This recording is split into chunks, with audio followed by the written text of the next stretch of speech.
summer wind, young at heart, and fly me to the moon, baby. These timepieces come in both self-winding automatic or quartz movements, beautifully presented in special edition packaging, inspired by a record player. Bulova Frank Sinatra watches have a classic elegance like Mr. Sinatra himself. Available at Macy's and Macy's.com. Oh, yeah. Sinatra's music and styling transcends Look at the ice generations. cream. With the holidays here, there is no better time to extend your love. See that? Bulova watch. They make a great Hanukkah or Christmas gift for any you love. That's vanilla ice cream. From Bulova watches. Listen at home. Look at that yummy vanilla ice cream. I already had 2 ice creams. We had 2 fudge vanilla. We had 2 fudge vanillas, right?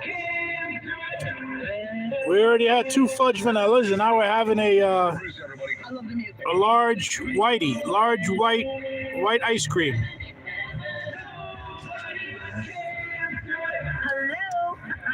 Oh yeah, look at that, yummy for the tummy, yummy vanilla. To cool down that barbecue chicken that I had earlier. Is 122 for 40 years. The Staten Island law firm of Aunt Julie and Gentili has been helping people just like you. Call 718-816-0005 or visit aglawnyc.com.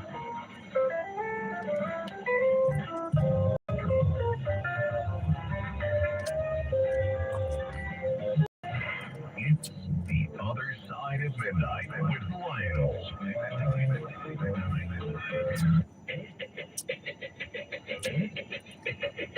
Modern love. The elk that's the room that did it best. Lionel, did you? You know what? I'm telling you right now. I look at people. I'm saying, do you know what it would mean if we could ever not only make contact, but say, okay, they're here? Do you have any idea what's going on with this? Do you have? No, you don't. You don't. It's bigger than anything we've ever talked about. Why? Because it brings into account God, religion, original sin. Oh, yeah, we'll get to that in a moment. But here's the thing. The question is, there's a documentary that says that maybe President Trump would be the very first president, the very first person to release information. Part of me says, you know, he would want to do that because he loves raising him. He would love to go down. This is his legacy now. As a president, now's the chance for you to do it. You can do it because there's been, remember, Jackie Gleason always talked about how he and Nixon talked about this. Truman mentioned it. Reagan constantly talked about aliens, or he called them aliens. He goes, aliens. You know, if there's aliens, if the aliens, and he always thought about, he said, if there was ever any type of an attack from some other, you know, world unit, do you think that maybe we would all together join forces, you know, Palestinians and Jews and Hindus and Muslims and black and white to fight collectively against the aliens? Oh, people have been talking about this forever. But yet. Oh, yeah. We had my vanilla ice cream now. We had the chocolate one earlier. Vanilla fudge, actually, vanilla fudge. I really do. I think all the drugs voluntarily taken and all the drugs that are in our food that makes us just lose all insight. But if you talk about revelation, you know, there's some risks attended. You know, if there's a poorly executed, it's nice and peaceful now in the nighttime. If Trump doesn't do this right, there's less traffic. Allies, embolden adversaries. Some lawmakers now speculate that what we call alien may actually be advanced terrestrial technology, possibly foreign. We don't know. In the daytime, this road is crazy full of traffic. Other folks insist that if non-human intelligence is real, no, it's peaceful. Everybody is sleeping. It would have to be some kind of an international coordination, which raises a real critical question. Everybody is sleeping right now, so it's peaceful.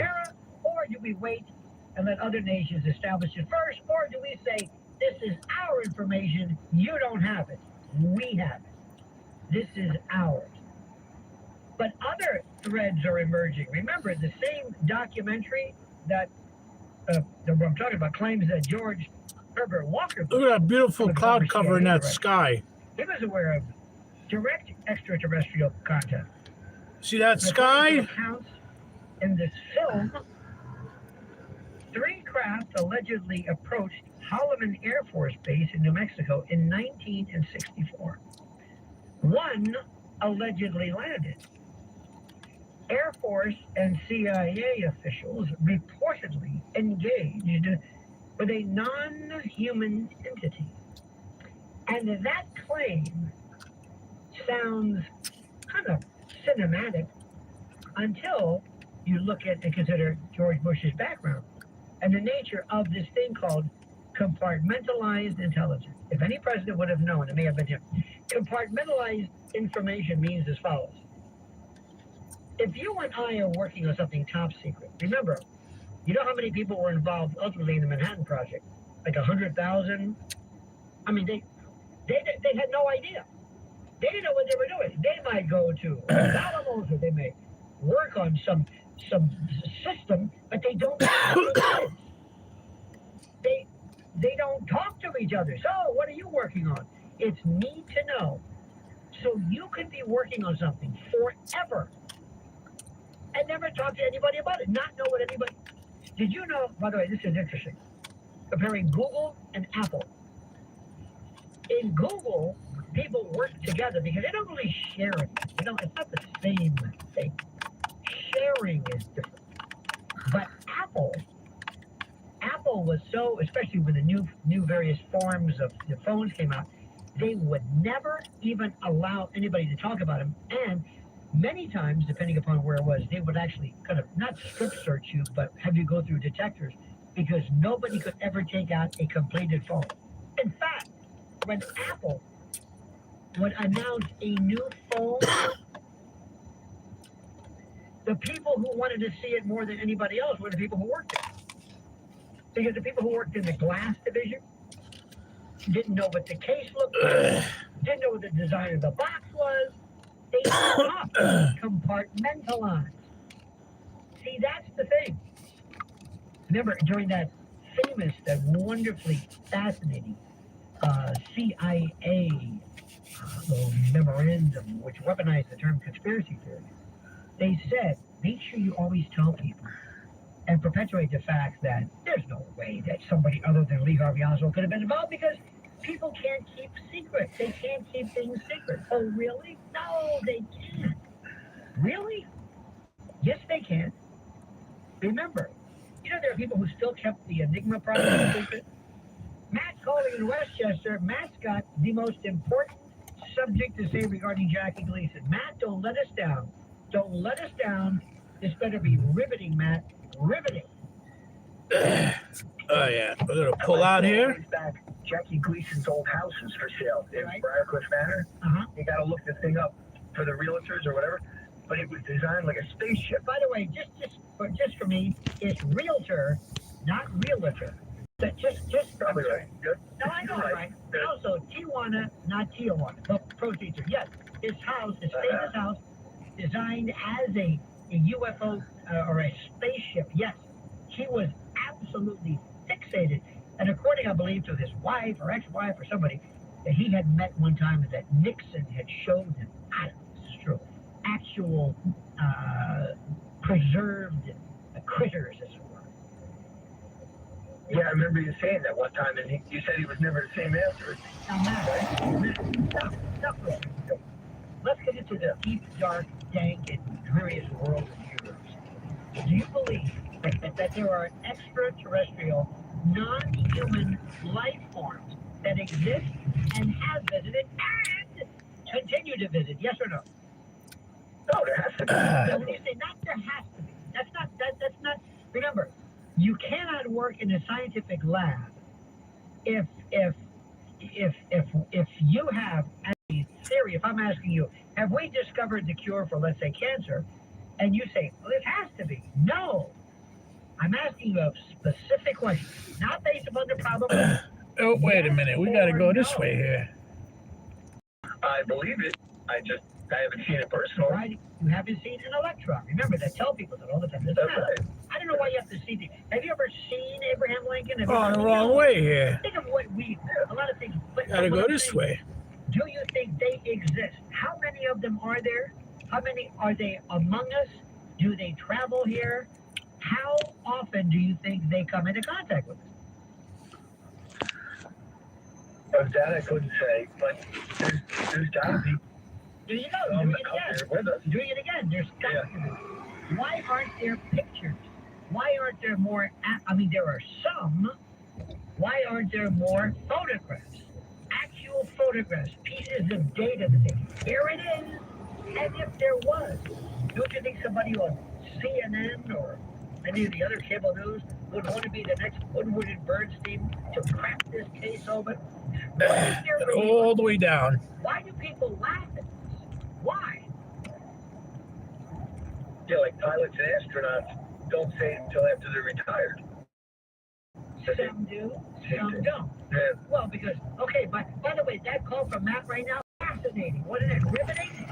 I'm horrificating. My skin, goosebumps, his ability to, what he says, it's gotta be. Wow. I don't want to hear this, there's gotta be business. What is this gotta be?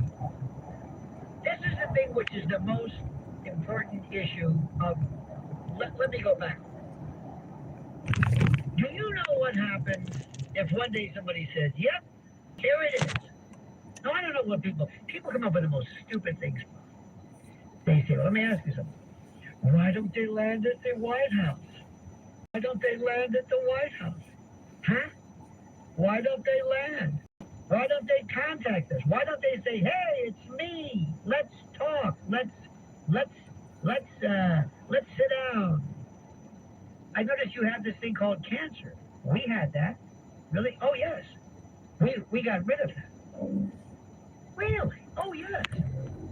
The world is, our Earth is 4.5 billion years old. 4.5 billion. That's 4,500 million years old. Okay? 4,500 million. If there was another system that is 4,501 million years, that means it goes 1 million years out. Now, theoretically, we are led to believe that from 1903 or 1905, whatever that time is, that was the Wright brothers all the way to 1969. So that in 66 years, we went from Kitty Hawk to, allegedly, landing on the moon. 66 years. What would you think about an organization or a life force that had 1 million years on it? 1 million. What do you think? How would that be? What would that look like? Think about that. And we have this idea. People, they just have these crazy ideas and say, well, you know, in order for this it would take so long. It would take so long. What do you mean it would take so long? Well, it would take, there's no way, the nearest star system. Why do you think they get up in the morning and fly over here? What about Zeta Reticuli, the binary star system? About 30 or so light years away. And the faster you travel, you know, time contracts. This is Einstein's twins paradox. So, and what if they are here? Vincent's calling in from, but I think Vincent's an alien in many respects. Vincent, welcome, my dear. Good evening, Lionel. Speaking about, first off, I'd like to say, by 1975, I saw a flying saucer flying over, maybe about a half a block away from my house, and maybe it was about 200 feet off the ground. And it was something like you'd see in one of those 1950s movies. And I got so scared, I ran up my folks' house, and practically the urine was coming down my leg, and my mom and dad jumped out of bed, and I brought my dad to the window and said, look, and it was square business. Describe it. Describe it. It was round. The middle of it stayed stationary, but the outer ring around it was like a donut, but with a central dome. Right. And the outer ring around it, I wouldn't say it was like it. I had sparks coming out of it, and the outer ring was spinning, and this thing was huge. And how big? Oh, Lionel, from judging from what I was seeing at the height, I'd say no problem. A couple of city blocks wide. Right. Do you know So anyway, do you know, by the way, when people listen to what you're saying, ufologists, people who've studied this, will say, ah, yes, that's this. They have. well, I ran up my folks' house. Did anybody else see this? Did you ever hear of anybody else saying this? I was with my friends and everything. We all saw it. Okay, okay. I thought you were by yourself. Okay, good. People outside. I was with my friends, and I was on leave. I was working up in the Catskills, and I had a free weekend. I came home, and I was hanging out with my friends on. It was a summer's night, and a boatload of people saw it. In fact, when I ran up the stairs to my folks' house, I'm telling you, it was like I had to restrain myself from wetting my pants. That's how frightened I was. I like the loss of bladder control seems to be a recurring theme in your stories. I find that refreshing. Now, well, anyway. Did you see it take off? Did it hover? Did it fly? No, it weaved and bobbed kind of back and forth. It rocked. Okay. It rocked. Well, what I told Matt Blaze, I believe, was that my sister's husband, 40 years ago, they were living down in Knoxville, Tennessee. He was working for the Martin Marietta Corporation, which was doing defense contracting at the time. And when he would come home from work, my sister would say to him, oh, hon, how was your day? How did it go? All he was allowed to say was, oh, I had a good day. Then they moved out to the Jet Propulsion Lab in Pasadena, California, and he and his crew built the first Mars rover, the first one that went on Mars, and now he's teaching at Caltech. Has he ever suggested or intimated or whispered about things that he knew or saw at the time? No. He would not. If you asked him anything, he'd clam up. Did you see the craft leave? That's what I was like, is the way it just takes off. Or did you... Yeah, no, I saw it. It went kind of towards Manhattan. Now, by the way, was it fast? You know, people talk about the craft. No, and it didn't zip away like you see in Star Trek where it goes like through a time warp. No. It just moseyed away, and I wouldn't say in slow motion, but the way it came was the way it went. Now, can I tell you two things that you said before I forget? Two things you said. First of all, the shape of the design of the craft mimics, if you will, or speaks to a type of design that others have talked about before. That's number one. The middle stayed stationary, and it was only the outer part of it. It was almost like the middle was like some kind of gyroscope that stood still no matter what the outer band is doing. And that outer band, that of the spaceship, was spinning. It wasn't spinning flat. It was shooting out bombs. Now, what you just talked about was very interesting.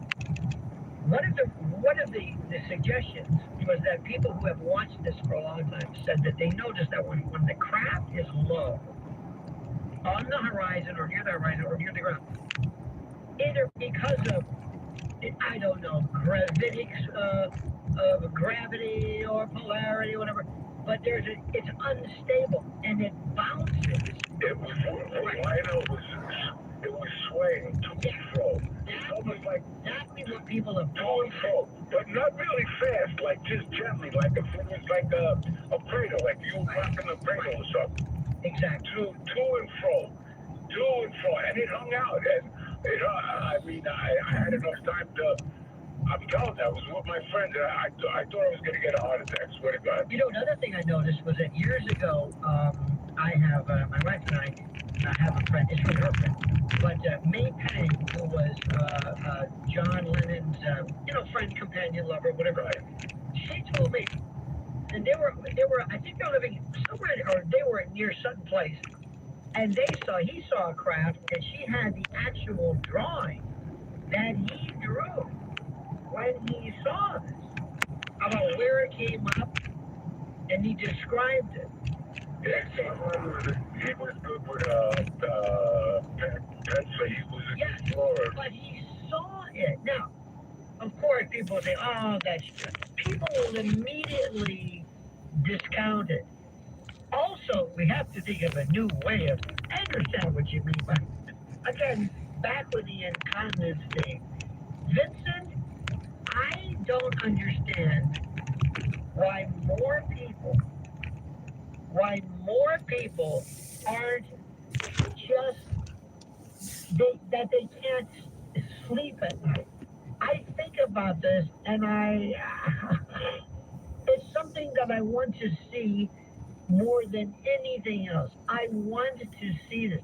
You also have, remember, in 1980 or something, I guess, in Arizona, Governor Fife Simonton, the Phoenix Lights, the craft they saw, they estimated, and this guy was a pilot, he was a military pilot on our side, of course. They said it could be roughly about a mile long. Somebody said, and there were 300 or so people who saw this. The craft, they said, was so large, it would be like if somebody said, this one description was, it's like if you held up a newspaper and opened it up, you would see it. It's big. Everybody saw this, and they didn't know what to do.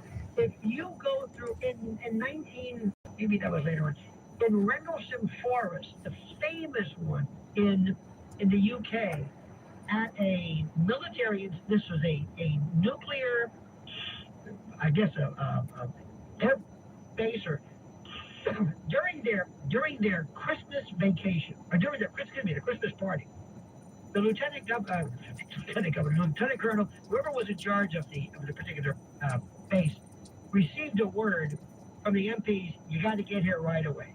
So he took a tape recorder.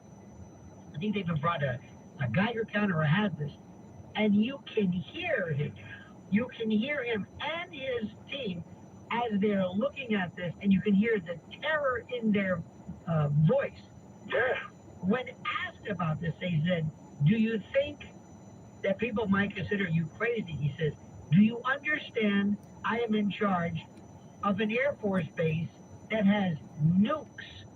The government believes in me. I'm not crazy. I mean, I can tell you time after time, there was a famous Japanese pilot who was flying a freight liner or some type of a cargo plane, who describes this ball. He was immediately relieved of his duty. Later on, I believe it might have been here in New York, I don't know, but there was an air traffic controller who tracked this and said, no, I've got the data of this. Vincent, there are thousands and thousands. Do you remember during World War II the term Foo Fighter? A Foo Fighter was the term that American pilots, bombers and others gave this mysterious ball, these orbs, which they think might be something like plasma energy, that followed them. They thought it was Germans, the Germans. The Germans thought it was us. They referred to them as Foo Fighters. They didn't know what it was. They figured, well, it's top secret. Vincent, this is since the Bible, since man has, I haven't even talked about the abductions, Benny and Barney Hill. John Mack, who was a psychiatry professor at Harvard Medical School, who they wanted to throw out, by the way, I believe Alan Dershowitz came to his defense. But he said, I put people under hypnosis, and they told me what they went through. These people are not crazy. They talked about everything you can imagine, from genital manipulation to implants to whatever. Vincent, it's there, but we have this thing where we're just ingrained. We're told. I know what I saw that night. I know what I saw that night, and that. You know what it reminds me of? When I was a kid, my mother bought me like this big spinning top, and it had this rod that you would push down on it, and the outer ring of it would spin, and it had all colors. It really looked something like some toy out of the 50s. Well, Vincent, I thank you, my friend, and I thank you so much for sharing this with me. And how can anybody listen to you and not believe it? Seriously. I'm telling you, I know there had to be on that corner, no problem, because once people were starting to scream, people were coming out of their windows and everything. My father first wanted to beat the living daylights out of me because he was in bed with my mother, and I'm coming up busting into his bedroom and everything and telling him to look out the window. And he did, and everybody saw what I saw. Did your parents see it? Did your father see it? Yeah, my father saw it. Oh, okay. Yeah, my father reluctantly got out of bed, and normally my father would have beat the daylights out of me if I would have went in his bedroom when him and my mom were in bed. But I was so terrified and everything, and I went, Mom, Dad, look out the window, look out. And seriously, I mean, it was like a half a block away. I hear you now, Vincent. You're reliving it now. I am reliving it because, Lionel, it was real, and I know what I saw, and I know what all the people around me saw, and they were just as scared, effortless as I was. There you go. And thank you for this time catching yourself in your profane exuberance. Vincent, thank you, my brother. Thank you. Lionel. Good night. Thank Do you know how many Vincents there are? I am a prosecutor. I'm a trial lawyer by profession. There are people on death row who were there only because somebody said, I saw this guy, I heard this guy, and in court, that's good enough. I've got 1,000 people who say, I saw this, and say, well, it might have been, Venus. It might have been swamp gas. It might have been, you wanted to. Here's the question which I find to be the most fantastic. Listen to this. I got an unfriendly guy, but if I could say, God, yes, God, do those critters exist? Well, what do you think? Well, I think they do. All right. Well, God, here's my question. Yes. Do they need salvation? Because the Christians believe that because of original sin, right, this is very, very Catholic, but the idea is that you must accept, you must be saved, you must actively, affirmatively accept Jesus Christ as your personal Savior and to accept redemption. It's called born again. If you don't, then, you're, I don't know what you are, but it's not good. Okay. What if, and the Vatican astronomers have posited this, but what if there is no need, it is not necessary for them to enjoy the salvation or redemption? What if they are not necessarily of the earthbound sin? Which brings into account, are you suggesting that therefore Jesus came only to save us? Do you mean that these individuals might not be in a position of having to deal with what am I trying to say? The same type of redemption requirement? I mean, this is wild. What would a Joel Osteen say if all of a sudden they show up and they say, I don't know who this Jesus is, and that's great, but we don't have to do that. We don't kill each other. Think about this. It changes everything. And remember the old days, when Copernicus came along, remember the world, when we were geocentric, the world believed during the time of Ptolemy, that our universe was, we were in the middle. Nobody cared about extraterrestrials. And then when Copernicus and Galileo came along and said that the universe, our particular solar system, is heliocentric, with the sun in the middle, and we are just a little pimple on the arse of the elephant that circulates around us. Then we started to see things. Here we go. We're going down Halloween Street. Maybe, I don't know. Halloween Street. Oh, yeah. Insignificant. Think about what this would do to the collective consciousness and consciousness, so to speak, of our species if we thought, not only are we not the only ones here, but we're the only ones who need Welcome to the redemption. private streets. From creation. They're not. We are. How's that going to do? Hey, you see that sign? See that sign that says private If streets? you are not right now trembling in some kind of intellectual, cosmic, internalized, not fear, but trepidation, in awe of the See that sign? the Brobdingnagian, the inane nature of this subject matter, then you must be That dead. sign says The other side of midnight with the Lionels. private streets. The following is a paid commercial announcement. Hi, I'm Angie. Did you know a billboard can save a baby's life? It's true. You can make a difference this holiday by helping us spread the pro-life message to reach those who are struggling with an unplanned pregnancy. Says Our billboard private ads feature our streets. 800 hotline for help, which connects Private people to New pro-life York centers streets. nationwide that can assist with free medical help, baby supplies, and more. Won't you join us in this season of giving? Please make a gift today. Visit prolifeforcostamerica.org. That's prolifeforcostamerica.org. See that? That's private streets. Real American meat, born, raised, fed in America. Then you want Freedom Farms. No imports, no nonsense. From their family. Oh yeah, private New York streets. Table. Fill your freezer with a whole cow or a half cow, or grab a smaller box of burgers and steaks. Go to WeAreFreedomFarms.com. Use promo code MEGA for $25 off your order. Go to WeAreFreedomFarms.com. Promo code MEGA for $25 off your first order. Freedom Farms, real meat from real farmers. I'm John Morgan of Morgan & Morgan. This is where the upper class people live. America's largest injury law firm. For over 35 years, my mission has been to deliver more for our clients, to deliver more for you.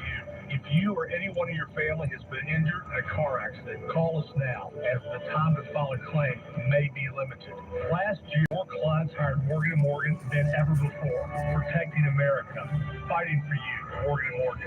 Visit forthepeople.com for an office near you. A station built just for you. Entertaining talk, information, and New York opinions. That is 100% on target. The world's best and American original. Talk Radio 77 WABC and WABCRadio.com. The views and opinions expressed by the individual hosts and their guests do not necessarily reflect the policies or positions of WABC Radio, its management, or its sponsors.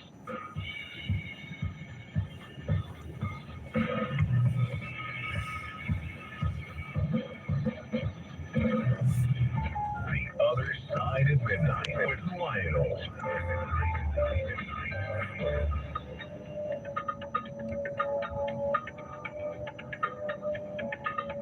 This is fascinating to me. You know what else is fascinating?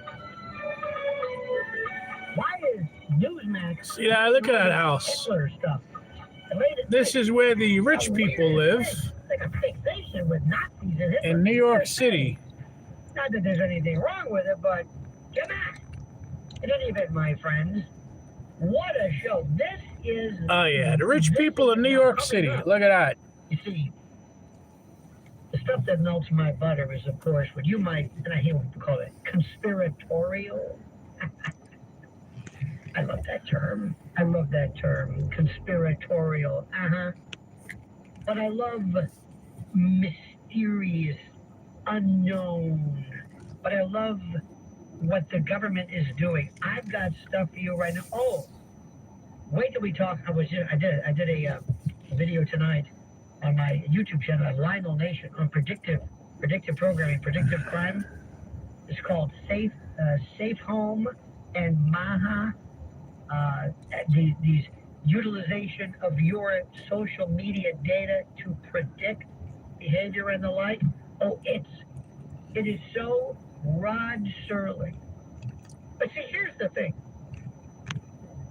If there was no evidence of extraterrestrial life or whatever, I wouldn't be thinking about it. I don't create it. I don't create it out of nowhere. There has to be evidence of it first. That's the thing I want to say.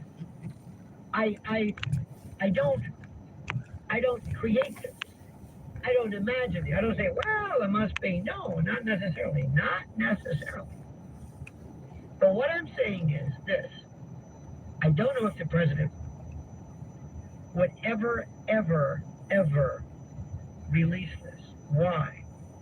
Do you know what this would do to various industries if we said that we have the means by which we can use anti-gravitic transportation? Imagine using Einsteinian, with space-time, And if I were to create a dimple, a divot, an indentation in it, and I were to fly it by using not any kind of a velocity, not propulsion, but falling, I would be in essence using gravity as a means by which I fly. It would change. Look at these nice houses here. What about oil, jet fuel, transportation, military? Whoever gets a hold of this, These are New York City richest people living up here. Missiles, and they're like, people say, wait a minute. And you're thinking, hypersonic? This is beyond hypersonic. This is something you can't even imagine this. No. But not only that, to speak. Do you remember the Jesse Marcel, the notion of Roswell? I've spent a lot of years, I used to interview Stanton Friedman, one of the great ufologists of all time. The evidence that were there, Betty and Barney Hill abductees. And what I also find interesting is that people will poo-poo it. They'll say, that didn't happen. That's nonsense. I don't believe in that. Without even asking what it was that they're talking about in the first place. They don't even know it. They don't even know what it is. So before you poo-poo something, before you eliminate it, different story. Now, coming up, do you remember USAID, USAID? Oh my God. Do you know what that did? Remember Operation Gladio, Stay Behind? Remember that one? Well, that's kind of what this is. It's a stay behind organization where there were these people, there were these folks, there were these, these platforms of people in data, law, government, not really the deep state, but they were there and they were ready to turn things on or off if needed to subvert, to change, to overthrow this president. This is Smedley Butler all over again. Remember, they tried to do this to FDR. This is scarier than the notion of UFOs and the like, because this is happening right now. And nobody in the world of this pathetic first-grade world of cable news isn't even approaching it. It's bigger than anything you can imagine. It's bigger than anything you can imagine. Listen to what I'm saying. Listen to what I'm saying.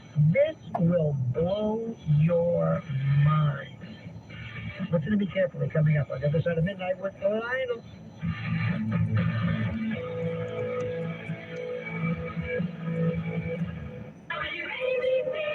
77 WABC's Staten Island law firm of Anjuli and Gentili chime time is 1:59. The Staten Island law firm of Anjuli and Gentili, helping people just like you for 40 years. Walk with confidence. Call 718-816-0005 or visit aglawnyc.com. This is New York's talk leader, the crown jewel of talk radio. WABC New York, WRCR Haverstraw, and 107.1 WLIR Hampton Bays. News first at 59 past the hour. 77 WABC News starts now. 77 WABC News at 59 past the hour. It is 42 and clear skies on this Monday, November 24th. Good morning, I'm Liz Radabali. This week is Thanksgiving, but NYC residents up in the Bronx say they have little to be grateful for as they're still without gas after an explosion that happened last month. It is hot plates that don't work. Hot plates that catch on fire. It is unacceptable what NYC is doing. It's not fair. It's not fair to us. We got to pay rent. We're not having water. We're not having heat. We're not having gas. Residents of the Mitchell houses tell Pix 11 they have received hot plates and slow cookers. Gas has been out since October 1st when a suspected gas leak caused a partial collapse of the building. NYCHA has not given a date when the full gas pipe replacement project will be completed. A dozen people are getting help from the Red Cross after flames and smoke ravaged a home in Elizabeth, New Jersey. Fire officials say 6 people were injured, but luckily not seriously. Fire officials say the scene was already bad when they arrived. We were met with heavy fire conditions, and it's a large, older building with many voids. It was well above first floor, extending to the second floor and into the attic. A witness tells News 12 New Jersey she saw people jumping out of the second floor windows and smoke and flames were pouring out of them at some point. The fire spread to the home next door as well. There's no word yet on a cause. The granddaughter of former President John F. Kennedy revealed she has less than a year to live following a cancer diagnosis. Details from Lisa Carton. Tatiana Schlossberg shared the news in a personal essay published in the New Yorker Saturday, writing she has acute myeloid leukemia with a rare mutation. The 35-year-old mother of 2 wrote in the essay, quote, "Maybe my brain is replaying my life now because I have a terminal diagnosis and all these memories will be lost." Schlossberg said doctors found the cancer hours after she gave birth to her second child in May 2024. She has spent most of her time since in treatment, receiving bone marrow transplants, chemotherapy, and blood transfusions. I'm Lisa Carton. President Donald Trump is calling for federal intervention in Chicago after 2 shootings killed a 14-year-old boy and injured 8 other teens during downtown Christmas ceremonies. Cops say the shootings happened within an hour of each other Friday night after a Christmas tree lighting ceremony in Millennium Park. The first shooting happened outside Chicago Theater, where 7 teenagers received non-life-threatening gunshot wounds. 2 more teens. Oh yeah, check this street out over here. Look at this little private street, and look at this little private house here. Look at this. This goes back into the horse and carriage days in New York City, when they had the horses and carriages. You see this? Looks like a driveway. This is where the horses came, and over there to the right is where the people went. You see that? That's where the people went. This is where the horses went, and this is where the supplies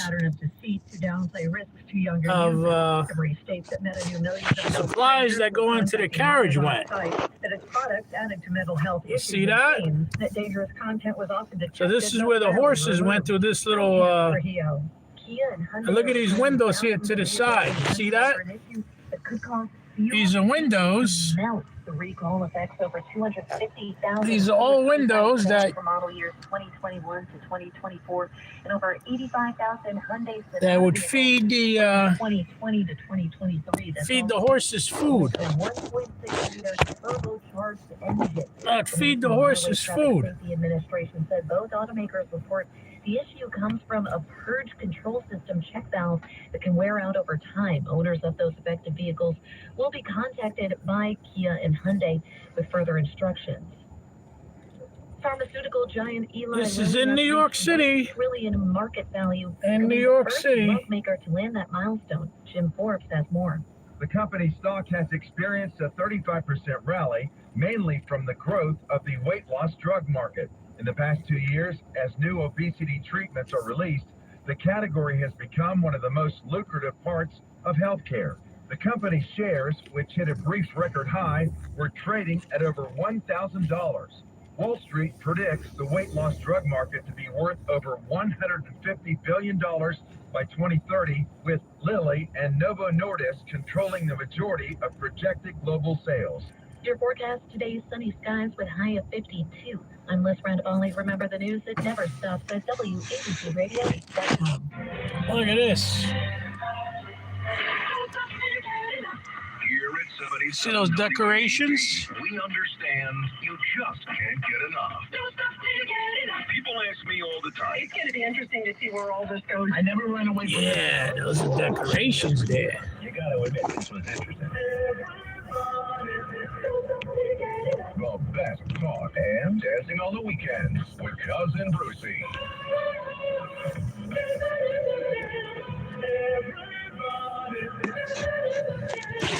Look here, more decorations. These are more Christmas decorations. This is the other side of midnight. They're running a strange program, y'all, with Lionel. See that?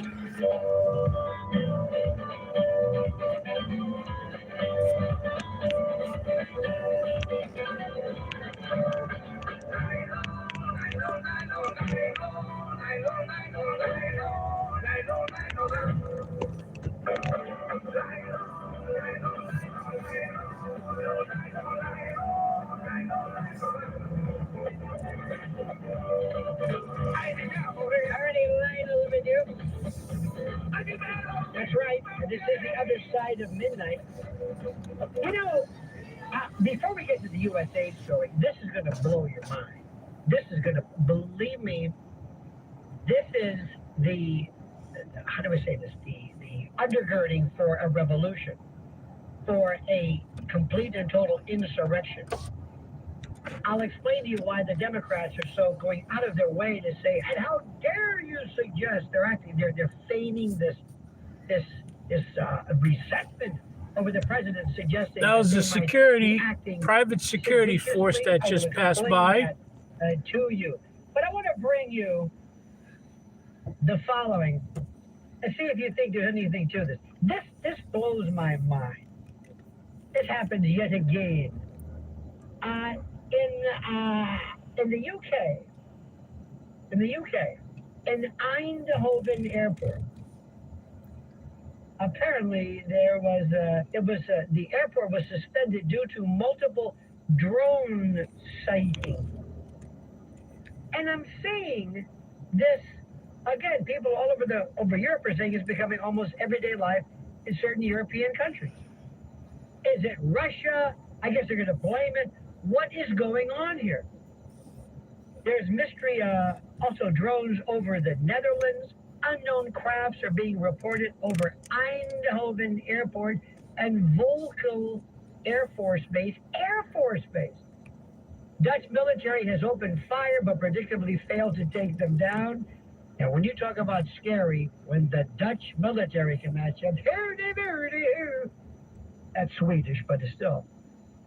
And again, the greatest, you read the most fantastic coverage of this that is on X, not on cable news, that's for children.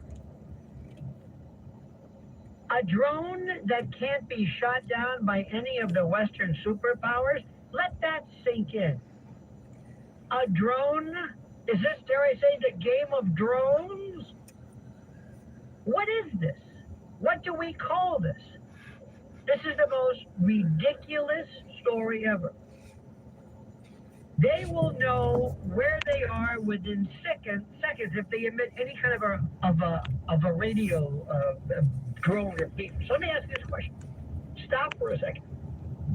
Two things are happening here. Number one, first of all, there's a reporting of the story, the reportage. And next of all is the habituation of you. What does that mean? Habituation.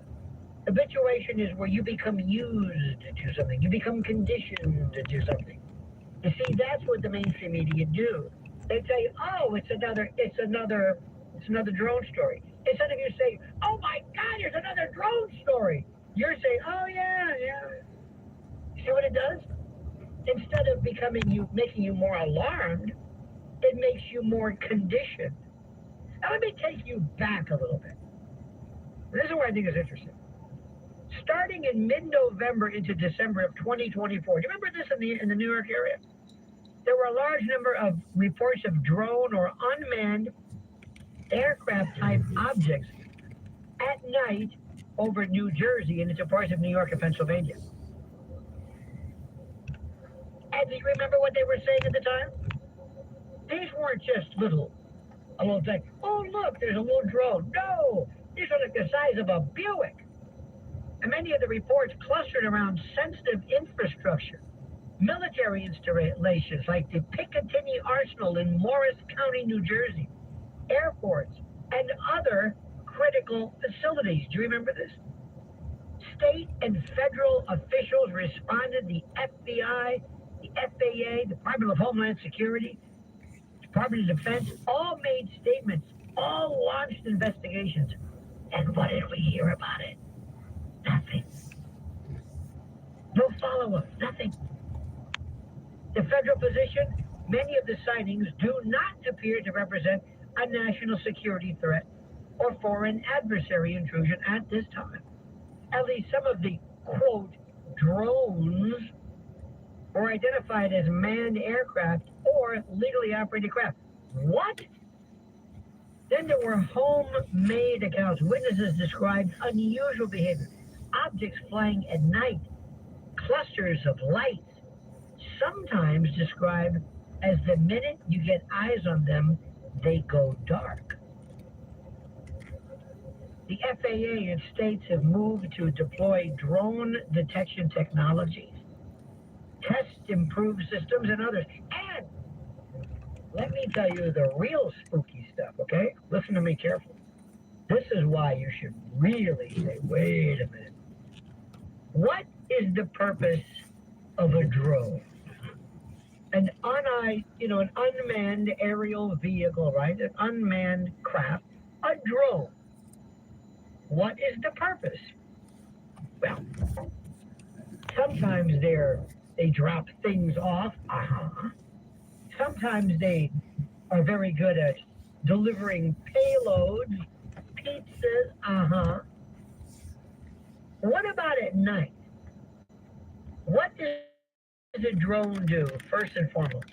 It takes pictures. Right? It takes pictures. And when you take pictures during the day, the only time you would have drones flying around at night is if it was being used to detect other forms of substances and the like that do not necessarily comport with the usual story of, things that you can see. Meaning, nuclear activity, poison gas, something that can be detected by virtue of detection devices that hover or travel at low levels. That's what you should be worried about. Why are we seeing them now? Because remember, a drone at night means it is trying to detect something that does not require a camera, or not the usual camera. Here's what we don't know. Exactly who is operating many of these flights. Even after thousands of reports, the origin of a significant portion to this day always remains unidentified. Why are some of the flights happening in the first place? What's the purpose of it? Are they surveillance, testing, hobbyist flights, something else? The motive remains opaque. Remember Pam Bondi? Oh, bless her heart. Remember Pam Bondi? We're going to get to the bottom of that, just like she got to the bottom of the Epstein thing. Remember, Epstein's all because of you, Pam. Nobody was really clamoring for Epstein. We thought we had put that to bed. No. And whether all the objects were drones in the unmanned sense, some are now reviewed as manned aircraft, or misidentifications of ordinary craft and stars and all this stuff. Manned. We need full clarity on whether any flights entered restricted airspace. Military, national security, airports. Is the White House next? To enter these spaces in a way that constitutes an unauthorized intrusion? The government says none was confirmed yet. Do you believe the government? And then Pam Bondi, in relation to airports or drones, well, we don't really know. She sort of comes in and she says, well, maybe. I'll look into this, and then nothing happened. Now, what could this be? What do you think? Because nobody's talked about it. I'm talking about it. Do a search. By the way, Gemini is really doing a heck of a lot better than ChatGPT, and Mr. Altman is scared about that. But anyway, what could it be? Well, of course, surveillance or spycraft. Remember when the Chinese balloon flew over? Remember that one? The Chinese balloon. We didn't know what that was. They didn't even know what it was. Could they be? What? They had to shoot it down? Why is there no follow-up? Why don't heads roll? Why doesn't Stephen Miller or Kash Patel or somebody say, we just fired 20 people in charge of shooting down drones? Given the locations, military bases, nighttime operation. One suspicion is that some of these are surveillance drones, foreign or domestic, testing new capabilities of gathering data. They go dark when spotted behavior hints at intentional evasive. You hear what I'm saying? Then there's commercial industrial testing. With drone use rising, deliveries and mapping and infrastructure inspection and all this stuff, the possibility exists, Mike, that these are domestic commercial drones or some kind of research craft operating under FAA waiver or authorization. I think the White House needs to say something. And then, of course, you have hobbyists, misidentification. The simplest explanation, which is often is correct, is that some sightings may be drones and airplanes and stars and all this stuff. Dark skies and lights and optical illusion. Yeah. We always have to look at that. But what about this one? How about the psychological and social phenomenon? You see, when the story is large and scary enough, there may be a mass sighting, multiple reports, social media amplification, heightened awareness. All of this leading to more reports of objects that are benign, kind of like a moral panic. So the question I have for you is, what does it matter? What does this mean? It's a mystery. What do you think about it? This is what I want to do. And I want to also tell you, coming up, when I tell you the U.S. AIDS story, it's going to blow your mind. Dennis is calling on Long Island. Dennis, you're on the other side of midnight with Lionel. Oh, Lionel. Yes, sir. I just wanted to confirm Vincent's story about the UFO that he witnessed. I saw a very similar craft over in Leopard City in Queens, an apartment complex. Oh, yes. My wife and I were driving on the Long Island Expressway, going eastbound, where it intersects with Grand Central. What did you see? And we saw it's really a gigantic craft that dwarfed the apartment buildings. I think the apartment buildings were around 12 stories high, and it was above the roofs, again about 200 feet high. It was a craft very similar to what Vincent described, had counter-rotating lights on it. Looked like a giant version of the typical 1950s movie flying saucer. Right. The difference was that I want to say first that a lot of people on the expressway had stopped their cars ahead of us. They also witnessed it. Some were getting out and looking at it. I believe the Long Island Press, a local newspaper, had an article the next day or the day after saying that there were multiple reports of unidentified flying objects over Queens. And Dennis, could this have been a plane? Could this have been a helicopter? Could this have been the planet Venus or swamp gas or a weather balloon? Okay. Yeah, good question, but I don't think so. I knew something about astronomy. I was sort of a hobbyist, so I know it was not Venus or Jupiter or anything like that. They don't hover with lights spinning around them. Venus doesn't hover over let me say, it disappeared quickly. It zoomed off almost instantaneously, unlike Vincent, what Vincent saw. But otherwise, his description of the object was identical to what I saw. Has it affected you? Has it affected you other than to this day? Has it affected you in any way?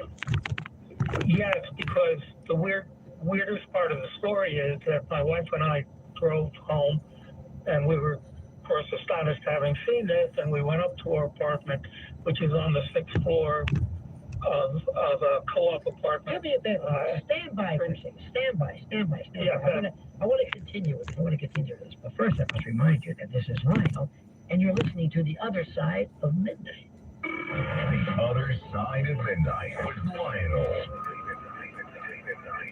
This holiday season, some children will wake up to quiet homes and nothing under the tree. Since 1947, the Marines and volunteers for Toys for Tots have delivered more than 700 million toys, bringing joy, dignity, and hope to children in need across America. Your gift of a new, unwrapped toy or a donation online reminds every child they are seen, valued, and loved. Because every child deserves a little Christmas. Visit toysfortots.org to give today. What if the future of finance wasn't built around averages, but around you? At Abacus Global Management, we're reshaping financial planning around the most personal data point, your lifespan. But it's more than just insight, it's control. As a technology-driven asset manager, we're empowering investors with an integrated system to take command of your time, your future, your financial destiny. This is a new era of investing. Take control at abacusgm.com. This is John Kaczynski. Starting off as a small businessman, I never had a fancy ad agency. I did it the way I had to do it. We have been certified by Nielsen to be the #1 talk station in the country. Advertising? If you advertise with WABC, you will be a winner too. Why don't you email me at cats, C-A-T-S, at WABCradio.com, and you advertise with winners. You become a winner.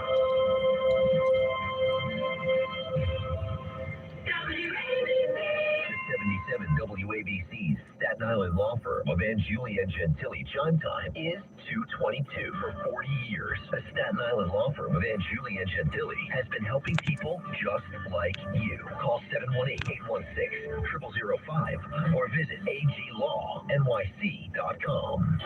In your car, online, and at home, the Tri-State's most trusted voice. Talk Radio 77 WABC.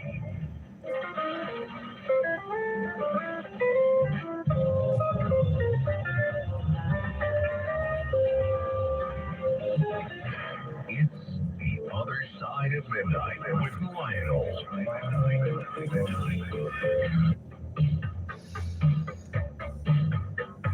Alrighty, Lionel back with you, and you're back with me. The other side of midnight. The most exciting issue. I'm sorry. I cannot think of anything other than life forms, non-human life critters that coexist in the vapor, the ether, the universe, along with us. And how many of you good people from Vincent, how can you dispute that? Now we're talking to Dennis on Long Island. Dennis saw something. By the way, what year time frame was this, Dennis, when you saw your crash? I would say it was about 1971. Okay. My wife was pregnant with her first child, about 3 months pregnant. That's how I can sort of place the time. So anyway, we returned to our apartment condo, and we lived on the 6th floor, which was the highest floor. And we just put on the TV thinking there might be a news report. And we were watching the TV when we saw a light outside our window. And we went to the window and we saw the same craft, but now hovering over our apartment house in Hollis, Queens. And I mean, we were really astounded because it was like it followed us home, you know, it traveled from where it was to there. And I went up on the up the stairs to the apartment roof with the flashlight. I actually blinked the flashlight at it. There you go. To see if I could get a response. Right. Yeah, well, I actually sent an SOS, which is the only Morse code I knew, to see if I get a response, which I didn't. You're sending an SOS to the craft. You're saying, hey, help me. And the craft said, yeah, I think at that point it was the Vietnam War. The United States could use some help. Anyway, it was the only code that came to mind. I didn't get a response, but I think, like Vincent said, it has pulsating lights that rotated. All right, I want to go back a little bit. I want to go back. Like the traditional saucer. Now, Dennis, I appreciate the fact that you're a tough guy, you're a stalwart, and you're not going to in any way intimate or suggest that you were terrified that you lost control of your systems as a veteran intimative. But when you saw this, and you say, when you look up and you say, wait a minute, this is a flying saucer. This is the thing that we've been talking about that I've never seen, I've heard about, and I'm looking at this. I think it would have changed my mind. I think I would have, I don't know what. I think it would have changed my connection either to the universe or my sense of belonging. Did it have any effect on you spiritually, emotionally, other than just, No, absolutely. I said to my wife, do you want to come up with things? She said no. She was worried about me. And also about I had no missing time or anything like that. It came back the second night too. It was right over our apartment. Again? Briefly. Again, yeah. Now, that's the most unbelievable part of the story. Yes. So I know when I tell it to people, it followed you home, Well, why, this is, I'm not trying to be in any way sacrilegious, but if somebody said, and I heard the voice of God, they say, oh, okay. They don't question that, and I'm not saying they should, but what I have heard is that when people have this, did you ever see Close Encounters of the Third Kind? Yes, I did, and the sorceries there were very similar to what I saw. Well, ufologists will say that there are different styles and different shapes and different craft. Some of them have numbers. But the point of that, and many people also suggest that maybe Spielberg might have had not only some assistance from people kind of in the know, but I've heard that partial disclosure. yes. But what happened was the character that Dreyfus played was somebody who was pulled, who was forever imprinted. It's kind of like Lorenz and the imprinting with the baby ducklings. It burned something in his mind. He was forever changed, focused. He was being called. I'll tell you what's also, the more you get into this, there was a fellow named Lear, I think it's Leir. He was a podiatric surgeon. You can look him up. And somebody came to him one time and he said, I've got this problem. And he looked, they did some kind of fluoroscopy or something, and he noticed that there was a piece of metal. It looked metallic by virtue of the configuration of the fluoroscopy or the x-ray or whatever it was. And he said, this is odd because I see no entrance point, no trauma. I see no irritation, no inflammation. How did this get in your skin? He removed the metal, this particular, kind of like look almost like an arrowhead. He had it evaluated by a metallurgical university office or something. And they said that this particular metal is not of our earth or something. So when he told people this, he said this might have been, believe it or not, almost like an arrow, like one of these tiles, these monitoring devices, that it may have connected somehow with people to either change the way they think, change the way they act, follow where they're going. Who knows? But the thing is, at 30 past the hour, what the thing is, Dennis, is that instead of us sitting back and marinating in the excitement of the story, we're immediately shut down. Dennis, you're crazy. Were you drinking? Did you have a fear that night? And immediately it makes you disinclined to pursue any further discussion of the story. That's what you are. Sure. Well, listen, Dennis, I thank you, my friend. I thank you for that. Let's go to, let me see here. Let's go to Pamela in New Jersey. Pamela, you're on the other side of midnight with Lionel. Hey, I still think the drones were, of course, agreed upon by the military. And I think the collapse of Route 80 had a lot to do with it, right next to Picatinny. I think the vibration of the drones going in and out loosened up the highway there, where there is mine shafts dating back to the Revolutionary War.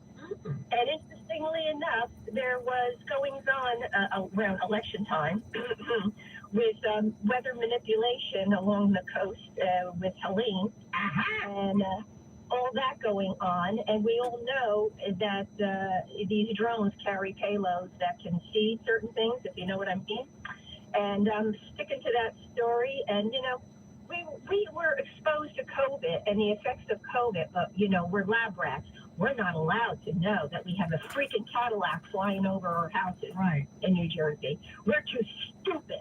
We can go off to war and get malaria like my father did, and the Navy kept it a secret, so he never got properly treated because they didn't want people to know that malaria brought down more sailors than gunfire. So it was never recognized. And I know because I wrote to the Navy and they said, oh, he had a wool allergy. Excuse me? He had a wool allergy? What do you mean by the seeding? Go back to that. For those who are not hip, what are you intimating, young lady? Well, we know it was done in Vietnam. We know there can be manipulation of clouds. And, Operation Popeye. Yeah, exactly. And so we know that can be done. And strangely enough, it happened around election time. Interesting. And Picatinny is known as this huge complex. And Route 15, if anybody's ever traveled over Route 15, which is right next to Route 80, it is really something to see with the big antenna and everything. And that whole area is Picatinny. And I just, read about it recently, that complex is bigger than you realize. And of course, it's restricted. And I believe the drones were underneath those tunnels. It's a mountainous area. And when they vibrated and took off, they shook up the ground there. And then you had that sudden collapse of Route 80. And it's, there are mine shafts down there, and that's a good. Now, you mentioned something before about weather manipulation. You're speaking, obviously, of HARP and DARPA. Did you know there's an article, a very interesting story about this? Janos Pastor, formerly of the United Nations, and now a key figure in emerging efforts to regulate solar radiation management. This is what I have been screaming about for I don't know how many years. Some people call it chemtrails. It's it's actually geoengineering. But solar radiation management and carbon dioxide removal, a set of proposed geoengineering techniques aimed at reflecting what they say a small fraction of sunlight back into space in order to, quote, cool the planet. And what's interesting is that the sun is not what it used to be. The sun is not what it used to be. Absolutely. And what happens is, if you go right now, I want everybody to go to your phone and just look up. If you look up the word chemtrails and go, conspiracy theory, nothing, nonsense. Now, Google the term geoengineering, and not only MIT, Harvard, the UN, it is something which is so frightening because what's happening, there are people who are worried. Greta Thunberg is worried about, some carbon emissions from a car. What about this? One of the biggest barriers to all of this is the absence of an international treaty specific to solar radiation management. And I believe, Lee Zeldin, bless his heart, brought it up, and I think Marjorie Taylor Greene also. But there are environmental treaties, the Montreal Protocol, the Convention on Biological Diversity, but nothing yet, Pam, nothing yet dealing with large-scale solar geoengineering, and it's called the dimming. Please, you've heard me have him on before. We're going to have him again. Dane Wigington, who is the pater familias of this. Go to geoengineeringwatch.org. I've been talking to him now for I don't know how many years. And I kept saying that, Pam, all you have to do is look up. I one time talked to a, quote, meteorologist, one of these TV clowns who, they go, oh, look at this, so always the roly-poly fun guy, you know. And I said, how is it that you can talk about Doppler effect and this and that and blah, blah, blah, and not ever say that there are no clouds? Look at the clouds. It's this diaphanous, kind of a gauzy, there's no sun, you can see the streaks across the sky. Pam, I think to myself, whether it's UFOs, whether it's this, wait till you hear about the USAID, the USA, you're not going to believe this stuff. And Pam, do you ever get the feeling that you and I are ourselves aliens? That I was put on this planet, and I'm trying to, Soylent Green or people or wake up or nothing. They look at me like, what are you talking about? I'm thinking, does anybody not, how can you not care about what they're spraying? How can you not care that we had drones and Pam, they just stopped talking about it? That was it. And nobody followed up. Well, like the Twilight Zone episode where the people were in the town seeing UFOs, but they were the lab rats being looked at by the UFOs. But, they were we're the lab rats. They're looking at us and laughing at this point. And it's so tiring. It's so pathetic. Like we're all a bunch of morons. But no, Pamela, other people are quite happy not hearing about this. There's a guy named Michael Shermer. He has he's part of the skeptics. And what they love to do, they love to always dispute things. Skepticism is a denial for these people. How about the other day somebody says, hey, we might not have had all the information regarding the attempted assassination of President Trump. Nothing will come of this. Nothing.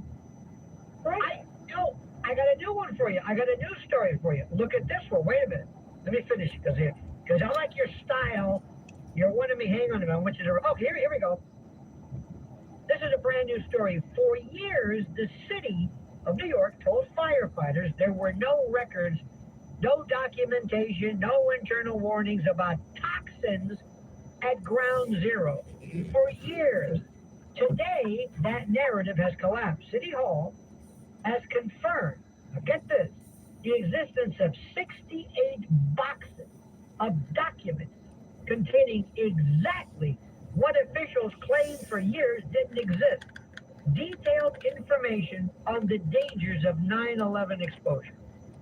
It is and the people demanding answers are not pundits, they're FDNY, the very men and women ran into the burning towers while everyone else ran out. And Andrew Ansbro, president of the Uniformed Firefighters Association, put it bluntly. For years, firefighters made medical decisions based on the city's word that the air was safe and that no records existed. Now they discover tens of thousands of pages were sitting in storage. Pages that have seen earlier might have changed treatments, led to faster diagnoses, maybe even saved lives. And by the way, I'm going to continue. The betrayal isn't abstract. On September the 11th, 2001, that horrible day, 343 FDNY firefighters died in the collapse. Since then, another 400 have died from 9/11 related illnesses. Thousands more are battling cancer, respiratory diseases, chronic conditions. And again, to hear what this does, you know what the response is going to be? Nothing. There's just... I remember that day thinking, thank God there was a strong western wind shoving that plume over the ocean. If there had been an eastern wind, you would have heard cancer rise all in this area. And do you remember? Most of the plume went out to sea. And do you remember, Pamela, my wife and I were there that day. Do you remember how beautiful the sky was? Blue, not a cloud in the sky. It was gorgeous. It's a clear sky that we don't see too often anymore. Yes! Isn't that interesting? Pamela, remember, whatever it is that motivates you, young lady, do not stop. Thank you. Do not stop, because they're going to call you every name in the book. Now, do you hear me telling what it? Let me go one more for you. Do you remember at the time when they were talking about that, I think it was an Islamic center or something downtown, they found the wheel, the housing, the wheel of a plane between two buildings that they never knew was there. They go, hey, look at this. Do you know the odds of how it could have possibly fallen between these two? It's absurd. Do you know, Pamela, how many actual, on the date, don't believe me, look it up, the number of drills and war games and hijacking drills that went on that day? When I say 30, 40, Orion, Global, Guardian, there's all these names. Do you find it not odd, Pamela, that of all the days to have hijacking drills, it's the day of a hijacking? Isn't not just any hijacking? Isn't that odd? You know, Pamela, there's an old expression. Whenever you want to see if something is going to, if ever, in fact, this goes back to warfare, go back to the Middle East, go back to when Egypt was on the border, when Israel used the notion of, and I understand, anticipatory self-defense, which is kind of a contractual theory. They would say, oh, no, we're doing drills. A drill can go hot. And there are so many questions. Do you remember when Norman Mineta, speaking of Dick Cheney, the great Dick Cheney, when Norman Mineta, the transportation secretary, said, I said to Dick Cheney, sir, there's a plane coming in. Stand down. It goes on and on and on. Have I ever mentioned Building 7 to you? And I'm just pointing facts out. I'm not telling you anything. I'm not telling you who was what. Building 7, 5:20 p.m., hit by nothing. It fell right on its own footprint at free fall speed. 5:20 p.m. Nobody even knows about it. Nobody even talks about it. And yet, what is our mantra? Never forget. Never forget. Never forget. You don't even know what happened. It doesn't matter. But we just say this. It's like we are the most stupid people. And this weekend, the 62nd anniversary of JFK, nothing. Not a word. I mean, there's something, I don't know, Pam, if it's because of our drugs that we take, the SSRIs, maybe it's the stuff that we eat, maybe we're hit with 5G, affects our pineal gland. I have no idea. But we just don't care. We get upset about the philosophy is, you know what the philosophy is?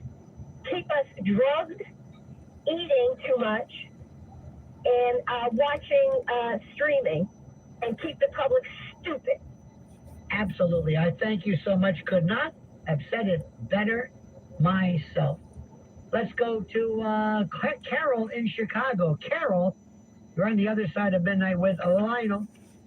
Well, hello there. I'm sorry I have something to talk about that we were talking about, listening to before the 9/11 awful. Wait a minute, you're sorry about that? I'm sorry. Well, I don't want to drag everybody backward to the extraterrestrial. No, because I see what you're going to talk about. Thank God. Go ahead, proceed, please. All righty. Well, it's hard to follow anything that's 9/11. That's an awful thing. Anyway, I wanted to talk about Barney and Betty Hill, who were abducted by extraterrestrials in rural New Hampshire back in September of 1961. And there was a lot of controversy and things written and books written and I think even maybe a movie or a documentary of some sort came out about it. And they were a multiracial couple. Yep. And of course, that wasn't the most common thing back in 1961. And I don't know if the something, I don't know. But they were held up there and examined. And, I read the book many years ago, probably close to 40 years ago, and I don't remember how they started to recall, but they did. Now, let me give you a couple. First of all, the books are, the best book is Captured, the Betty and Barney Hill UFO Experience. This is by Stanton Friedman. I've interviewed him many times. And Kathleen Martin, who is Betty's niece. This was a deep dive. Also, they mentioned A Common Sense Approach to UFOs by Donald Kehoe, who, of course, refers to the Hill case. By the way, Project Blue Book, volume 14. There's all of this stuff. Betty and Barney Hill were driving along, and by the way, you brought this up very carefully. They lived in a town, I think he worked for the post office. He wanted to be low-key, and you're not going to see a black man and a white woman say, hey, we were abducted. But what happened was they went under hypnosis, I believe, and Betty was asked, she said either she saw either out a window, a portal, or saw some kind of a design, but described in detail a star configuration, which could either be Zeta Reticuli or something, but it worked perfectly. And everything that they said, again, you can't verify this, but it was not far-fetched. They weren't crazy.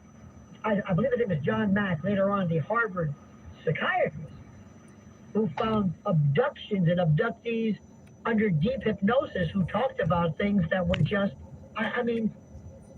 but that is the case. And I'm so glad you heard about it. Well, I've known about it for a long time. I've always looked up and I've always been interested. And I know I was out of school when this became somehow available to me. I don't know where I was.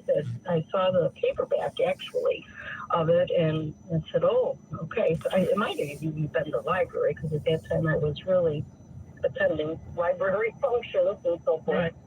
And it just amazed me, and I've never, ever discounted it, ever. How can anybody, for the life of ever look at what we do whenever we find animal, critter, fish, we're constantly breeding, we're corralling, we're cooking and slaughtering, and how could anybody not think that they might want to see kind of the same kind of experiment? How we react, how we reproduce, how we, just like we do with other animals. And why, in the name of God, would any of these critters or whatever decide to sit down and chat with us? Have you ever, by the way, Carol, ever driven you by the road and pulled your car over and get down on all fours and explain to an anthill about how nuclear fusion works? You ever done that before? You ever go up to a worm colony and explain the electoral college to them? I don't understand why anybody would want to talk to us. Why would anybody want to go talk to Barack Obama? Anyway, I gotta calm down. Well, I have to tell you, I have been on my knees talking to anthills, but that's one because I enjoy science. Well, at least I'm not the only one. Hey, Carol, I get a kick out of them watching them carry things and everything else. I know. My mother thought I was crazy. Do you know who my favorite is? E.O. Wilson. Edward Wilson from Harvard. E.O. Wilson was the ant expert. He is the most phenomenal. Ants, remember, they can't see. They've got the tiniest little brain. They work on hormones. And they do. And anyway, so one day my wife, I am not one, she will tell you, nobody impresses me. I don't care. Everybody wants to take a picture of so-and-so, not me. My biggest picture, I think, is me and George Jones. We're at this outpost. We're at LaGuardia, not the main terminal, but this kind of like this other special terminal from the original configuration. And I looked up, and it was E.O. Wilson. I said, Barney! And I ran up to him. He was so kind. He took a picture. I looked like a fool. This man, I learned more about, I want to be an ant. I'm serious. I think they are so brilliant and beautiful, and they don't kill each other. They protect. No, and they're God. Yes, my mother would never let me get the ant farm out of the back of the comics. Uh-huh. Back in the day. Yes. they had these mail order things on the back of comics or bazooka, bubble gum, and things like that. And she said, we've got plenty of ants in the backyard. Why do you need to bring them in the house? Did you ever see when they took molten aluminum and they would go to these ant mounds? Because I'm from Florida, where, as we say, we have fire ants. Those have a signaling kind of a sound. My father and my aunt lived in rural Panama City for many years up in George, and oh my gosh. Well, let me tell you what happened.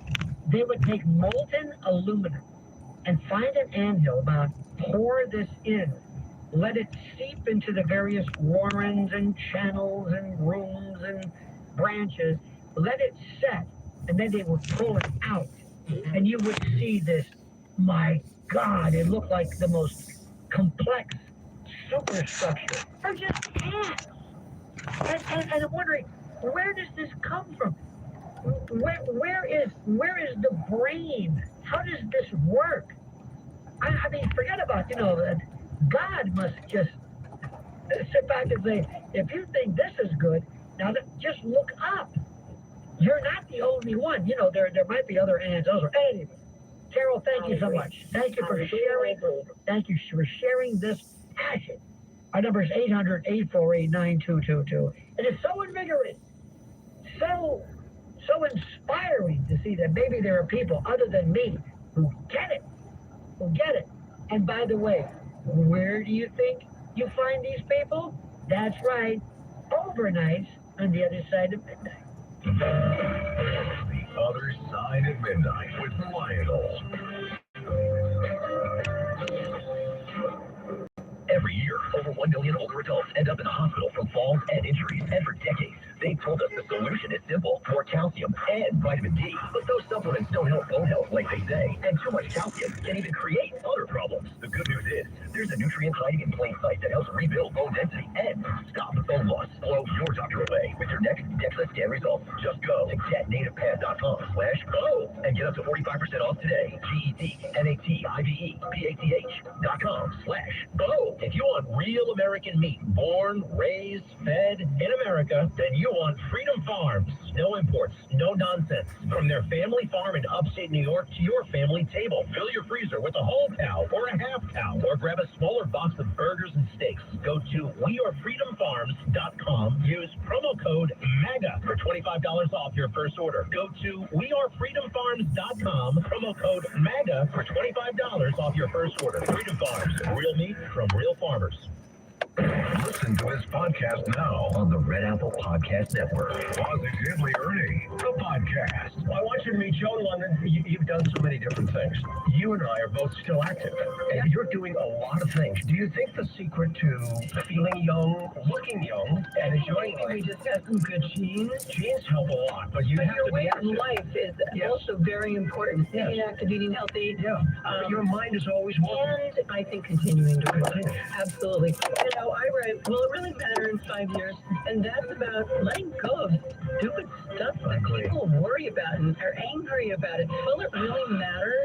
I wish that idea could really start at a very early age for people to be able to think about it and say, look, what am I truly concerned about in my life? Why should I sit there and worry about some of these things that really don't matter? Download all of Red Apple Media's podcasts right now through your favorite podcast platform.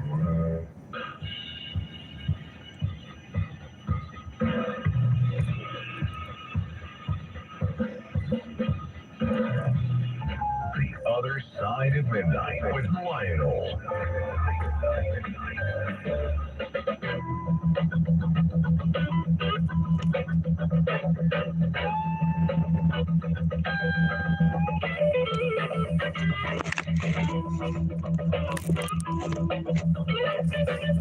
Alright, over here. What is it? That's right. Tower of Power. My friends, this is the most incredible story. This is the stuff that we as humans should be basically enlivened and invigorated by, like Will in upstate New York. Will, you're on the other side of midnight with Lionel. Will. Well, once. Well, twice. Hey, ready, there we go. Let's go to Pete in New Jersey. Pete, you're next. Yeah, hi. Regarding critters of extraterrestrial varieties that people refer to, the only thing that they would be afraid of is Our Lady of Guadalupe, the Ark of the Covenant. Why is that, sir? And nothing else. Why is that, sir? When she said in her speech that God has cast down the mighty from their thrones, Yes. he was not referring to earthly kings and dictators. He was referring to the huge population of former angels that were thrown out of heaven by Michael the Archangel and sent out to outer space. Now, why would an extraterrestrial biological entity from some other planetary system, a corner of the universe, be be alarmed or frightened by Our Lady of Guadalupe? She is the Ark of the Covenant, and they used to be very glorious and beautiful. No. Why would? But this is like AM and FM. It would be like you being shocked by, let's say, another planetary, their version of Our Lady of Guadalupe. Why would they even know what this? Why would this person from another planet say, listen, excuse me, I don't know who she is, with all due respect. We don't recognize her. We don't know her. We don't even speak. We are millions of years advanced. We don't understand what this is. Inside of Our Lady of Guadalupe is Emmanuel, the God-man, who created them. They know who she is, and they know who he is. All right, very good. I'm not going to argue, but you do realize, though, that when you say this in this axiomatic, I mean, look, it could be, but I can see somebody say, I don't know what you're talking about. Come on, Chris, what you understand about Our Lady of Guadalupe? It is believed, and it has been posited, that some of these folks have levels of intelligence far beyond our own, that they don't even speak by virtue of millions of years of advanced evolution. They speak and communicate via telepathy. It was, remember, Philip Corso years ago said that when they retrieved items from down craft, they found night vision goggles via the eyes of these critters. They came up with a transistor. They said that was completely retro-engineered. Fiber optics and other things as well. But these folks are rather small. These women, some they say are larger. Why would they know anything about a human form of a saint? I mean, it could be. Far be it from me. If you think this is good, wait to hear what I have to say about U.S. and others. You're not going to believe it. Hey, so.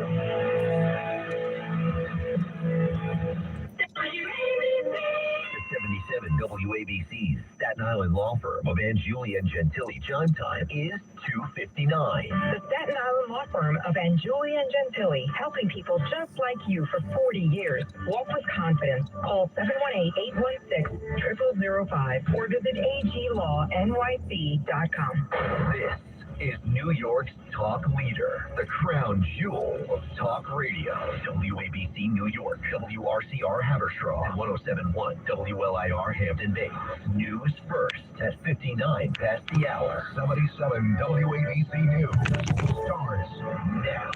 77 WABC News at 59 past the hour. It is 42 and clear skies on this Monday, November 24th. Good morning. I'm Liz Radabali.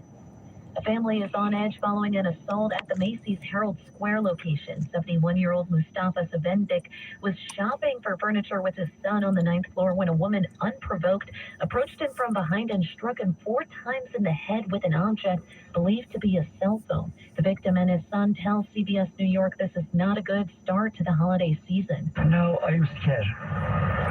For what? For my family. For everyone. Thank God. No knife, no little gun. I could be as hopeful as I can. I don't know if I'm optimistic.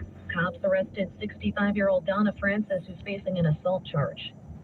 ICE was back on Canal Street over the weekend, and they made one single arrest. Homeland Security says it was part of a targeted operation that saw the arrest of a street vendor from Senegal. Canal Street is known for counterfeit luxury goods. The NYPD was also at Canal Street conducting routine vendor enforcement. Cops were still on the scene when ICE arrived. The NYPD says it had no prior knowledge the agents were coming, and they left. A New Jersey man is in custody after police say he got stuck in the vehicle he was trying to rob. Is there somebody in there? He's still in there. Police in Hamilton Township say they found the suspect on Thursday night in the parking lot of a Longhorn Steakhouse. The 19-year-old man allegedly broke into the vehicle and shut the door, but then could not get back out. The owner of the truck came out to find the suspect stuck inside. Get in, but you can't get out unless somebody let you out from the outside. I had to wind the windows down to get out. The vehicle had prior mechanical issues with the doors, so only the owner knew how to properly open the door. The alleged thief was taken into custody, now facing several charges. Israeli warplanes are launching attacks in Gaza and Lebanon. Lisa Carton reports. The Israeli military confirmed the airstrikes in Gaza in response to what it called a blatant violation of the ceasefire agreement. Local health authorities in Gaza reported more than a dozen people killed and more than 40 others injured. The IDF also announced strikes on several Hezbollah launchers in central and southern Lebanon on Saturday. Israeli officials told the Jerusalem Post the military will continue to eliminate threats to the country. A former city mayor is reacting to the meeting between President Trump and Mayor-elect Zohran Mamdani. I think Mamdani did the smart thing to reach out and ask for this meeting. I think his charm and his self-possession came through. He knew how to handle himself in the presence of Trump. Trump really didn't have a way of unnerving him. That fascist answer was a little interesting. That was a great moment.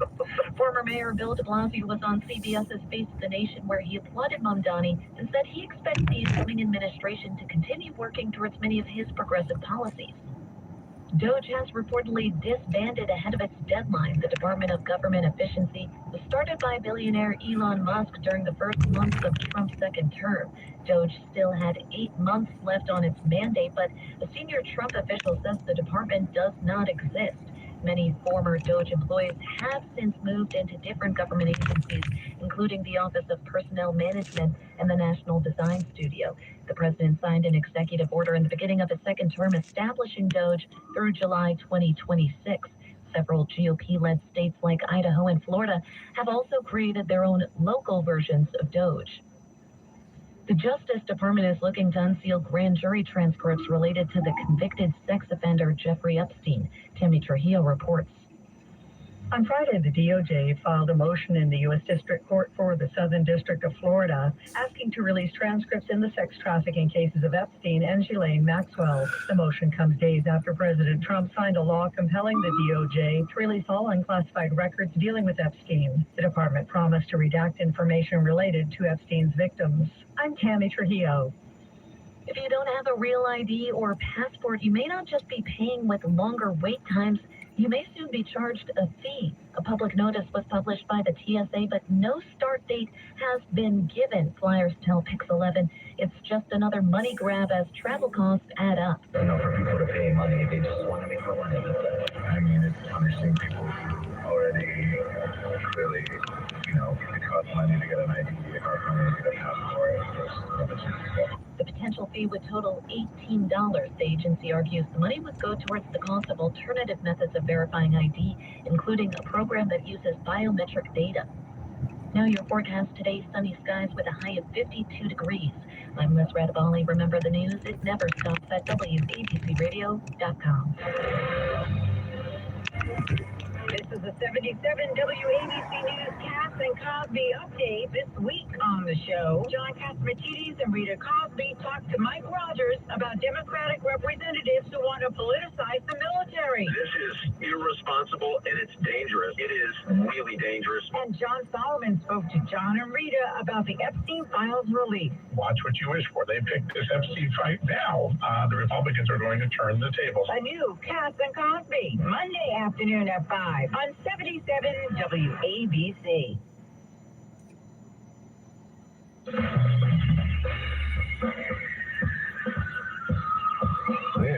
is the other side of midnight. They're running a strange program, y'all. With Lionel.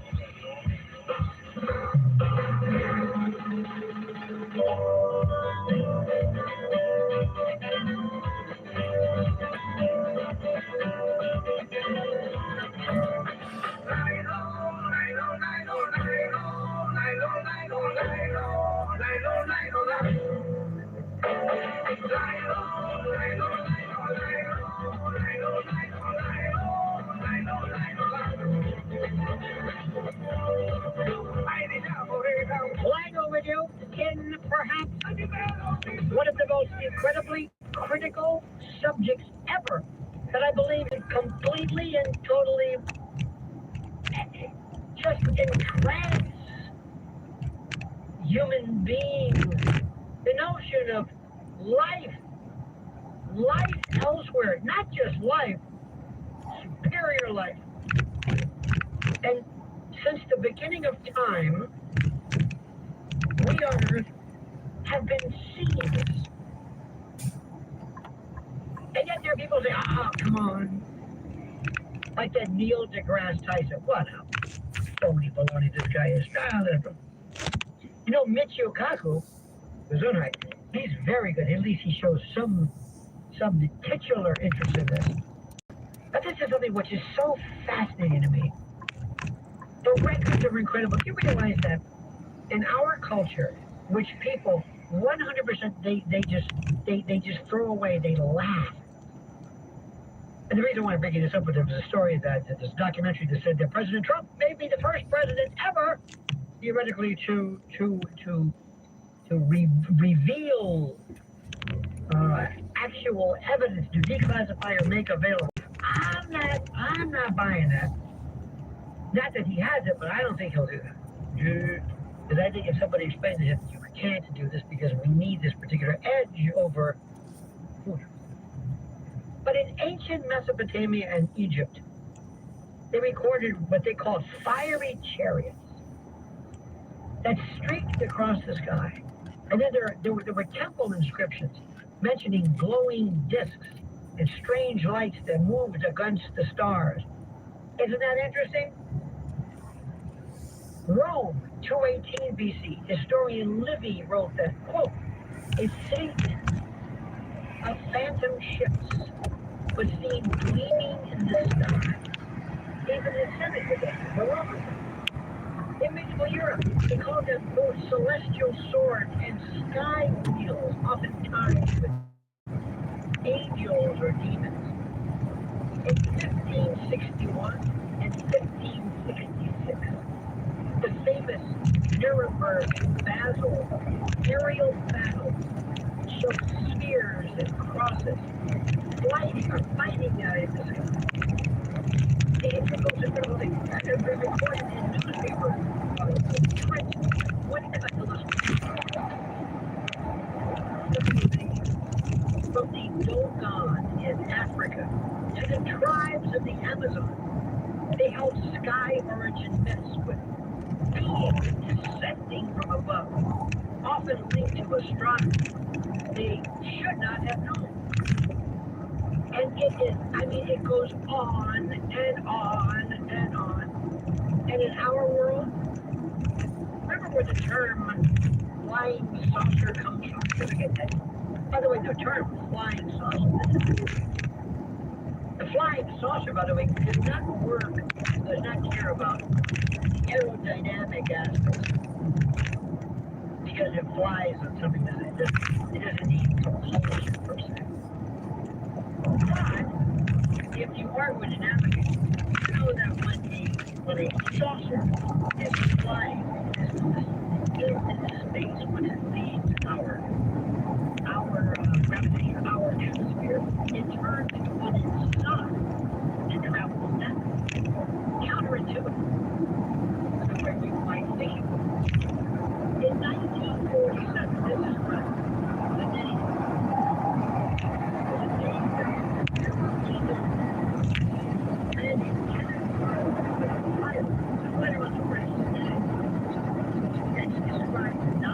objects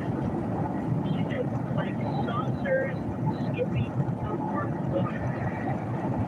That began the term flying saucer. 1947. That's when it hit the fan. Roswell. Everything. 47 was the year. And the military, of course, found no explanation.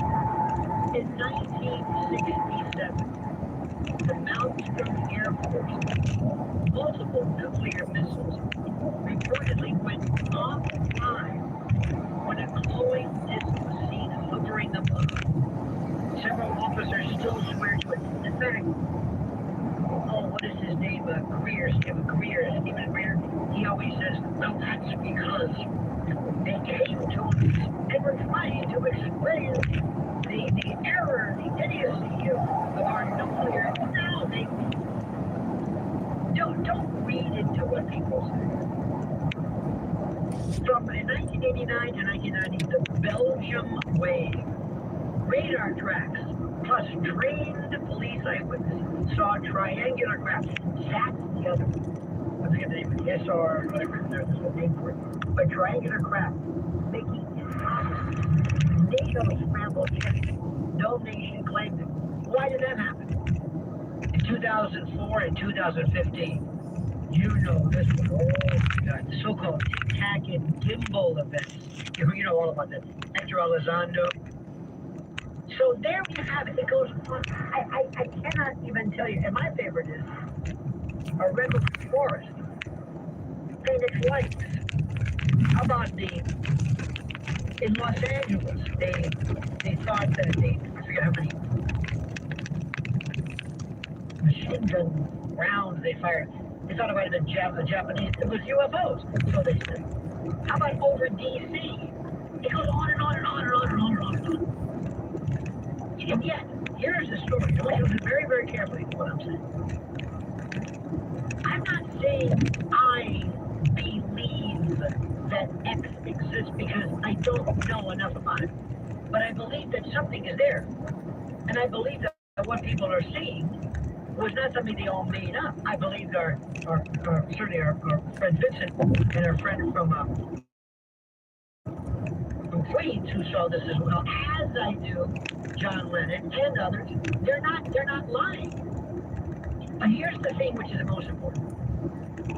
Don't read into it. Don't say, well, the reason for that is this. No, we don't know that. We don't know anything about it. And I want you also to change the way you think, because if you live in this world, I'm telling you, you are going to be told that you're crazy. The only time we heard anything about this, at any particular level, that was interesting, was the great part? No. I know there is so much out there that we cannot pick up. Do you realize, my friend, that if you did not have a radio, you would swear there was no such thing as a radio wave? You wouldn't know anything about it. How can you not believe that there is something at levels, something the same way you can see certain color, certain light, hear certain sounds? How is it that we cannot grasp? You'll never forget, this is kind of on a separate level, but I love animals. I don't really want to have one, but I love them.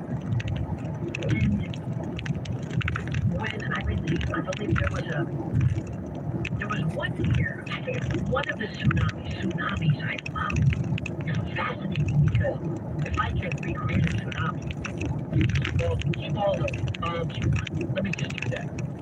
Fire some Tesla waves, some tectonic focal point or critical foci, and trigger the kind of an earthquake out in the middle of the ocean, and then it comes in. There was one tsunami that hit this one. There was a nature preserve or something, and not one elephant, maybe other animals, but certainly not one elephant, and there were slews of them. Not one elephant died in the tsunami. And the reason why it was believed or posited was because elephants have the ability to feel vibrations while using their pads, their rather significant feet, that they can feel vibrations and textures and sound. They got They got the message. Head uphill. Go upland, go up down, go upriver, get away, move, go up. And if you're sitting in a guard shack in a nature preserve, and you see a bunch of elephants all of a sudden moving to high ground, walking by the thing, how do you know it? Run for the hills. Also, you can look at the way birds. There's new bait fish, there's feeder fish. Why? Because it's a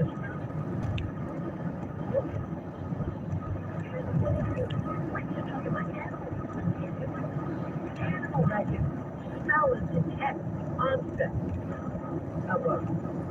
of an epileptic seizure or PTSD, or can smell different types of cancer, or can just know. We can't do that. Think about a Labrador retriever. So you mean to tell me that there are not levels of perception, levels of awareness, levels of sentience beyond that which we are made aware of now? Come on. I don't know about psychics or parapsychology or anything else. Now, some people are crazy. Some people are not. Some people are daft. I understand. But that doesn't mean anything. Let's go to Angela. Angela on Long Island. You're on the other side of midnight with Lionel. Lionel, I love you so much. Thank you. Oh my God. I'm trying to go to sleep, but I just can't because you just fascinate me. Okay, now I wanted to ask you about the pyramids in Egypt.